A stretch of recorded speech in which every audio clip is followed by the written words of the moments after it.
Competition తక్కువ ఉంటుంది, మీ దిమాగ్ తేజస్గా పనిచేస్తుంది అనుకున్నట్లయితే ఇది తెలియక పెట్టుకోరు. ఎంతసేపు మనకు తెలిసింది ఏంటంటే ఐఐటీస్ ఎన్ఐటీస్ అంతే, ఇక ఆడ పట్టుకొని ఆగిపోతారు అన్నట్టు. మీకు మా తక్కువ పర్సెంటేజ్ ఉన్నా వచ్చేస్తుంది అనమాట. ఇది 98.5 అట్లా వచ్చింటే మీకు వచ్చేస్తుంది. 20 నుంచి 50,000 ర్యాంక్ దాకా కూడా వస్తుంది అనమాట. మీకు లాస్ట్ వరకు సీసీఆర్ వరకు చూసుకున్నట్లయితే కొంచెం తక్కువ ర్యాంక్ ఉన్నా కానీ వచ్చేస్తుంది, ఐడియా లేక. ఓకే, సో ఈ యొక్క ఎన్ఎఫ్ఎస్యుకి మల్టిపుల్ స్టేట్లో వీళ్ళకి ఉన్నాయండి. Cutting edge education, digital security, వీళ్ళు ఇచ్చేటువంటి ట్రైనింగ్ ఎట్లా ఉంటుందంటే డిజిటల్ సెక్యూరిటీ, ఎథికల్ హ్యాకింగ్, సిఈహెచ్ అంటారు.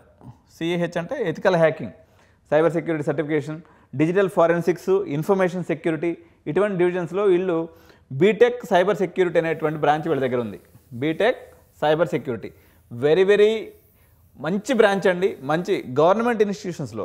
సార్ మరి ఎన్ఐటీస్ కూడా గవర్నమెంట్ ఇన్స్టిట్యూషన్స్ కదంటే మీరు వెళ్ళి అరుణాచల్ ప్రదేశ్లోనో ఏ మణిపూర్లోనో చదవడం కన్నా సిఎస్సిని, ఇది కూడా సిఎస్సినే, బీటెక్ సిఎస్సి సైబర్ సెక్యూరిటీనే. మీకు ఆ సిఎస్సి నామన్క్లేచర్ లేదని బాధపడద్దు. ఇది మీకు cyber defence, digital forensics, information సెక్యూరిటీలో మీకు గవర్నమెంట్ లెవెల్లో, మిలిటరీ లెవెల్లో కూడా మంచి ఉద్యోగాలు ఉంటాయి. ఇక్కడ బీటెక్ సైబర్ సెక్యూరిటీతో పాటు ఎంటెక్ సైబర్ సెక్యూరిటీ ఆప్షన్ కూడా ఉందండి.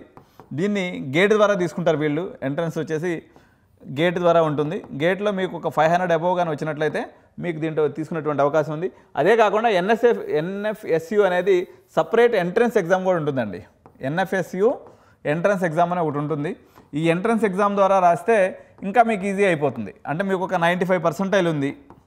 సో మీరు దగ్గరగా ఉన్నారు, మీరు రాసుకున్నట్లయితే ఆ 2-3% కొంచెం, ఎందుకంటే ఆ ఎంట్రన్స్ మీద ఎవరికి అవగాహన లేదు కాబట్టి ప్రతి యూనివర్సిటీ ఏమనుకుంటుందంటే, ప్రతి ఇన్స్టిట్యూషన్ ఏమనుకుంటుందంటే వాళ్ళ సొంత ఎంట్రన్స్ ఎగ్జామ్ మీద వచ్చేటువంటి పిల్లలు కూడా 50% వరకు అడ్మిషన్లు ఇస్తారు. కాబట్టి మీరు 90% అబవ్ ఉండి దీంట్లో పోవాలనుకున్నటువంటి పిల్లలు ఎవరైతే ఉంటారో వాళ్ళు ఎన్ఎఫ్ఎస్యు ఎంట్రన్స్ రాసినట్లయితే దీని మీద కాంపిటీషన్ తక్కువ ఉంటుంది. మొత్తం దీంట్లో 3 రకాల ఎంట్రీస్ ఉంటాయండి.